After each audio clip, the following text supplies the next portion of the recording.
Book 82, The Keychain and the Cliff. A Yellowstone close call. In the summer of 2012, a traveler named Mr. Daddy set out on a grand road trip to Yellowstone National Park.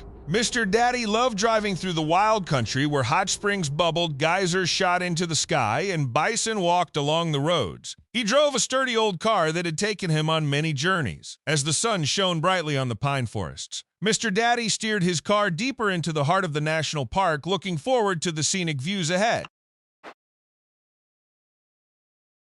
While driving, Mr. Daddy had one minor annoyance. He had a long, heavy keychain with several keys and keyrings attached to it. Every time he went over a bump, the keychain would swing back and forth, dangling against his knee. It was very annoying. To solve this, Mr. Daddy got into a habit. He wrapped the long keychain around the steering column turning stick, pulling it tight so it wouldn't swing. It seemed like a clever, quick fix, and for many days, it worked without a single issue. Later that day, the road began to climb uphill, twisting and turning along the edge of a deep canyon. To the left was the Rocky Mountain wall. To the right was a steep cliff, dropping hundreds of feet into the valley below. Mr. Daddy shifted the car into third gear to climb the incline, turning the steering wheel carefully to follow the sharp curves. He was enjoying the challenge of the drive, unaware of the tension building right under his steering wheel.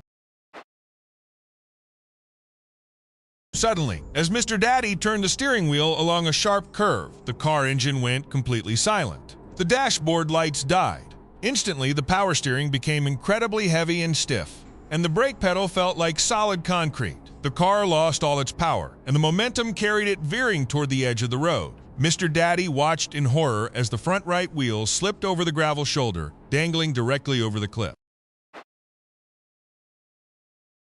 With his heart racing, Mr. Daddy reacted with lightning speed. He couldn't turn the heavy steering wheel and the foot brakes wouldn't budge. He grabbed the emergency handbrake between the seats and pulled it upward with all his strength. With a loud screech, the tires locked up, the car skidded to a halt, balancing precariously on the very edge of the canyon. Mr. Daddy sat in the quiet cabin, taking a deep breath. He was safe, but only by a matter of inches. When Mr. Daddy inspected the ignition, he discovered what had happened. When he turned the steering wheel sharply, the wrapped keychain had stretched tightly around the turning stick. The tension pulled the key backward, clicking it into the off position and instantly shutting down the engine. Worse, the key had snapped under the pressure. The plastic head of the key came off in Mr. Daddy's hand while the metal blade remained stuck deep inside the ignition cylinder. Mr. Daddy was stranded deep in the wilderness with no cell phone signal. Even if he could call a tow truck, it would cost a fortune and take hours to reach him. He walked back down the road to find help. Soon he found a small country grocery store. He went inside and asked if they had super glue, hoping to glue the key back together to pull it out. But the store had none. Stranded and out of options, Mr. Daddy walked back to his car, determined to figure something out.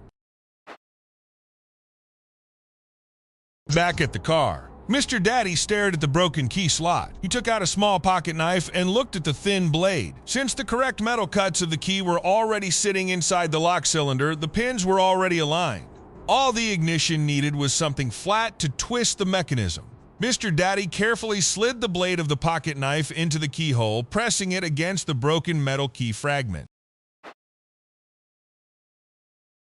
With a gentle twist of his wrist, Mr. Daddy turned the pocket knife. To his amazement, the ignition clicked, the dashboard lit up, and the engine roared back to life. Mr. Daddy cheered with joy. He put the car in gear and successfully backed it away from the cliff edge. He was able to drive all the way home, starting the car with the pocket knife every time. However, he couldn't lock the doors because the car thought the key was still in the ignition and would beep.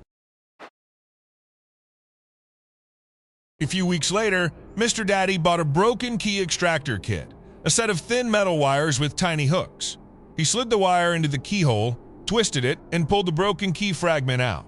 From that day on, Mr. Daddy never wrapped his keychain around the steering column again.